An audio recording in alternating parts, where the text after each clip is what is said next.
तो गाइस इस समय अगर कोई सबसे ज़्यादा परेशान है तो हमारे सीएसपी संचालक परेशान हैं, एईपीएस संचालक परेशान हैं और ख़ास तौर से वो सीएसपी संचालक परेशान हैं जिन्होंने न्यू 11 बायोमेट्रिक डिवाइस लिया हुआ है और उनका बायोमेट्रिक डिवाइस काम नहीं कर रहा है। उनके बायोमेट्रिक डिवाइस में एरर आ रहा है और परेशान हो भी क्यों नहीं। एक तो यहाँ पर 3,3500 रुपये पैसे भी फंस गए, दूसरी चीज़ यहाँ पर काम भी नहीं हो रहा है, तो परेशान तो भाई कोई भी हो जाएगा इसमें। अब लेकिन आप लोग को परेशान नहीं होना पड़ेगा क्योंकि बहुत ही जल्द एक ऐसा समय आ रहा है जब आप लोग को नहीं L0 बायोमेट्रिक डिवाइस की जरूरत पड़ेगा, नहीं L1 बायोमेट्रिक डिवाइस की जरूरत पड़ेगा। और अगर आप लोग को ये एसेंशियल वर्क करते हैं, जैसे कि अगर आप पैन कार्ड वगैरह बनाने का काम करते हैं जिसमें आप लोग को फिंगर स्कैन करना कंपलसरी ही है, यूसीएल का काम करते हैं तो आप लोग को इसमें भी फिंगर स्कैन करना एक कंपलसरी है। तो ऐसे काम करने के लिए ही आप लोग को जो है कि बायोमेट्रिक डिवाइसेस की जरूरत होगी। अदरवाइज अगर आप एईपीएस का काम करते हैं, आधार कार्ड के माध्यम से लोगों का नगद निकासी का काम करते हैं, एईपीएस कैश डिपॉजिट का काम करते हैं, तो आप लोगों को बता दें कि बहुत ही जल्द आप लोगों को L0 और L1 बायोमेट्रिक डिवाइस की जरूरत नहीं पड़ेगी। और फिर ये जो एरर आप लोगों को देखने के लिए मिल रहा है, इस एरर से कोई लेना देना ही नहीं रह जाएगा। अब यहाँ पर समस्या ये है कि यहाँ पर ये जो एरर आ रहा है, इस एरर को कैसे ठीक होगा, कब ठीक होगा, तो मैंने पिछले वीडियो में आप लोगों को प्रूफ सहित बताया ही था कि जो है कि ये एरर ठीक होने के लिए 10 जनवरी 2025 का डेडलाइन दी गई है। यानी कि पहले ये डेट था 1 दिसंबर 2024, इसके बाद 1 जनवरी 2025, इसके बाद 5 जनवरी 2025, लेकिन 5 दिन फिर से एक्सटेंडेड कर दिया गया है इस डेट को। अब इसे 10 जनवरी 2025 बोला गया है, लेकिन आप लोग इसमें ज़्यादा उम्मीद मत रखिएगा, ये 31 जनवरी 2025 भी हो सकता है। कुल मिलाकर के बात करें तो यहाँ पर सीएसपी संचालकों को बेवकूफ़ भी समझा जा रहा है क्योंकि यहाँ पर डेट पर डेट दिया जा रहा है। अब यहाँ पर बेसिकली जिस अपडेट के बारे में आप लोग को बताने वाले हैं वो है जो कि फेस स्कैन के बारे में। अब देखिए फेस स्कैन तो हमारे सभी सीएसपी संचालकों को पता ही होगा। अब आप लोग ये सोच रहे होंगे कि इसमें क्या नया है, तो देखिए आप लोगों ने फेस स्कैन वाले सर्विस में ये चीज़ नोटिस किया होगा कि उसमें कुछ ही बैंक जो कि लिस्टेड है, वहां पर सभी बैंक लिस्टेड नहीं है जिनका यूज आप लोग एईपीएस निकासी के लिए करते होंगे। लेकिन यहां पर अभी एक अपडेट आ रहा है कि बहुत ही जल्द यहां पर 5 बड़े बैंक इसमें लिस्टेड हो जाएंगे, जिसके बाद आप भी इन ग्राहकों का फेस स्कैन के माध्यम से एईपीएस विड्रॉल कर पाएंगे। और जब आप फेस स्कैन के थ्रू उनका एईपीएस ट्रांजैक्शन करेंगे तो वैसे में आप लोगों को किसी भी तरह का बायोमेट्रिक डिवाइस की ज़रूरत नहीं पड़ेगा। और हमारे जिन सीएसपी संचालकों के पास L1 डिवाइस काम नहीं कर रहा है, उन सभी लोगों के लिए बहुत ही ज़्यादा राहत साबित होगा। अब यहाँ पर देखिए कंपनी का भी ये लाना बहुत ही ज़रूरी है क्योंकि जिस तरीके से हमारे सीएसपी संचालक परेशान है अपने डिवाइसेस को लेकर के, किसी भी तरह का ट्रांजेक्शन नहीं कर पा रहे हैं।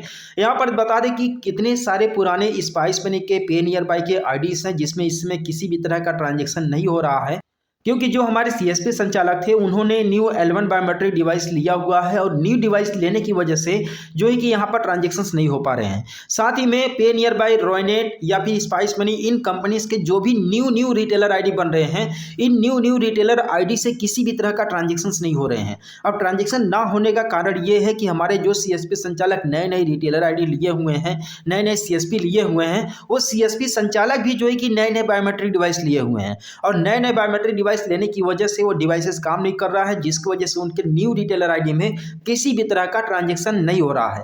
अब आप लोगों ने एक गाइडलाइन के बारे में तो जरूर ही सुना होगा कि अगर 90 दिन तक अगर किसी भी तरह का ट्रांजैक्शन नहीं होता है तो किसी भी कंपनी का सीएसपी हो उसे एईपीएस की तरफ से, एनपीसीआई की तरफ से जो है कि इनएक्टिव कर दिया जाता है। तो अब यहाँ पर कंपनी वाले भी काफी ज्यादा परेशान है क्योंकि उनका जो रिटेलर आईडी है वो बहुत ही जल्द इनएक्टिव हो जाएगा, क्योंकि ऑलरेडी लगभग 1.5 से 2 मंथ हो चुके हैं।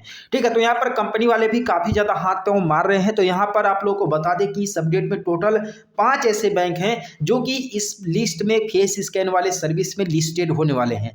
बेसिकली ये बैंक्स कौन से हैं? सबसे पहला एसबीआई। आप लोगों को पता होगा कि भारत का सबसे बड़ा बैंक लगभग एसबीआई। अगर यहाँ पर नंबर ऑफ अकाउंट्स की अगर मैं बात करूँ तो ठीक है, हर एक क्षेत्र में आप लोग को एसबीआई के कस्टमर्स मिल जाएंगे, एसबीआई के ब्रांच मिल जाएंगे। तो लगभग हमारे 90 से 95% सीएसपी संचालकों के पास एसबीआई के कस्टमर बेस ज़्यादा ही होंगे, ऑन एवरेज इक्वल होंगे किसी अदर बैंक के कस्टमर से। तो यहाँ पर जिन सीएसपी संचालकों के पास एसबीआई का कस्टमर बेस है उन सभी लोगों के लिए गुड न्यूज़ है। गुड न्यूज़ ये है कि बहुत ही जल्द फेस स्कैन वाले सर्विस में लिस्ट में एसबीआई भी लिस्टेड होने वाला है, जिससे हम लोग को फायदा ये होगा कि जिन सीएसपी संचालकों के पास L1 डिवाइस काम नहीं कर रहा है वो लोग फेस स्कैन के थ्रू भी जो है कि अपने कस्टमर का विड्रॉल कर पाएंगे। क्योंकि यहाँ पर कंपनी ने भी हाथ पांव मारना शुरू कर दिया है, क्योंकि कंपनी वाले भी ज़्यादा इसमें कुछ कर नहीं पा रहे हैं, क्योंकि उन लोगों को पता ही है कि यहाँ पर जो आधार की तरफ से इसे डाउन किया गया है, अब कंपनी वाले भी ज़्यादा हाथ पांव इसमें नहीं मार पा रहे हैं, ज़्यादा कुछ कर नहीं पा रहे हैं। तो कंपनी वालों से जो करते बन रहा है वही ये लोग कर रहे हैं। ठीक है, अभी एसबीआई इसमें लिस्टेड होने वाला है। एसबीआई लिस्टेड होने की वजह से काफ़ी सारे सीएसपी संचालकों का यहाँ पर बेनिफिट होगा। अगर सेकंड बैंक की अगर मैं बात करूँ, सेकंड है इंडियन बैंक। इंडियन बैंक में आप लोग को पता होगा कि 2-3 बैंक ऑलरेडी मर्ज हो चुके हैं। तो समझ लीजिए कि इंडियन बैंक अगर यहाँ पर लिस्टेड हो जाता है तो भी हमारे बहुत सारे सीएसपी संचालकों का बेनिफिट होगा, क्योंकि Indian bank one of the oldest bank है।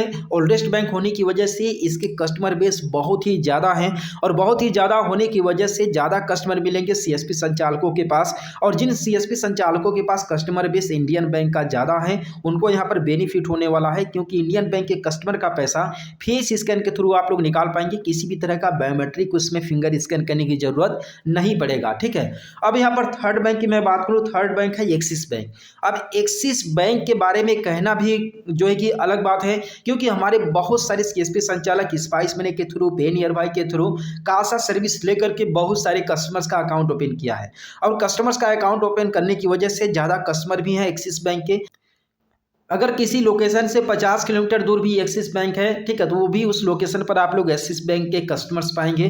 ठीक है, अधिकतर सैलरीड अकाउंट आप लोग पाएंगे।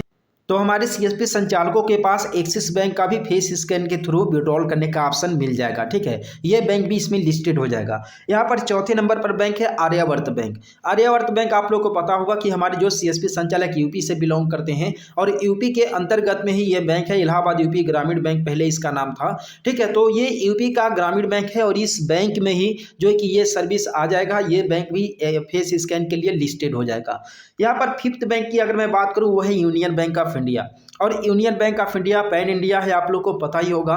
ठीक है, और हमारे जिन सीएसपी संचालकों के पास यूनियन बैंक का जो है कि कस्टमर बेस ज़्यादा होगा, उन सीएसपी संचालकों का भी यहाँ पर बेनिफिट होने वाला है, क्योंकि आप लोग आसानी से फेस स्कैन के थ्रू हमारे जो कि यूबीआई यानी कि यूनियन बैंक ऑफ इंडिया के कस्टमर का भी विड्रॉल कर पाओगे। ठीक है, तो यहाँ पर देखिए टोटल 5 बैंक है जो कि बहुत ही जल्द फेस स्कैन वाले सर्विस में लिस्टेड हो जाएंगे। और ये जो अपडेट है बता दें कि स्पाइस मनी की तरफ से आ रहा है। ठीक है, और ये अपडेट बहुत ही जल्द सच में साबित हो सकता है, क्योंकि जिस तरीके से अभी L1 डिवाइस में जो एरर है ये क्लियर नहीं हो रहा है, जिस तरीके से यहाँ पर कंपनी वाले परेशान हैं, साथ में हमारे रिटेलर भाई लोग परेशान हैं, तो ऐसा लगता है कि यहाँ पर जो 10 तारीख का डेट दिया गया है, 10 तारीख के बाद ही आप लोग को ये अपडेट देखने के लिए मिलेगा। क्योंकि यहाँ पर देखिए कुछ भी हो सकता है, क्योंकि जिस तरीके से यहाँ पर L1 डिवाइसेस काम नहीं कर रहे हैं, साथ में कुछ L0 डिवाइसेस भी काम नहीं कर रहे हैं, उस हिसाब से यहाँ पर बैंक ये लिस्टेड हो सकते हैं। और अगर ये पांचों बैंक यहाँ पर लिस्टेड हो जाते हैं तो आप लोगों का बेनिफिट होगा कि नहीं, और प्लस आपके पास किस बैंक के कस्टमर बेस ज़्यादा हैं, आप लोग मुझे कमेंट करके जरूर बताइएगा। और हम लोग मिलते हैं फिर किसी नेक्स्ट वीडियो में एक नए अपडेट के साथ।